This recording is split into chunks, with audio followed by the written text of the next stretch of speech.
Monday है, over thinking करने का शौक चढ़ा है तो थोड़ी अच्छी वाली कर लो। सो साथ में जर्नलिंग भी कर लो।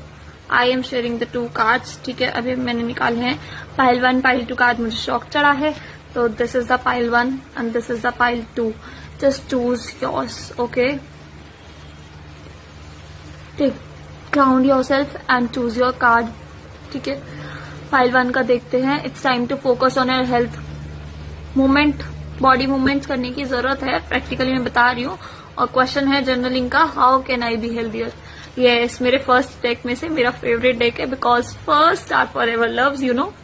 और दूसरा पाइल का है, it's time to focus on yourself, how can I love myself right now. ये क्वेश्चन है, ओके।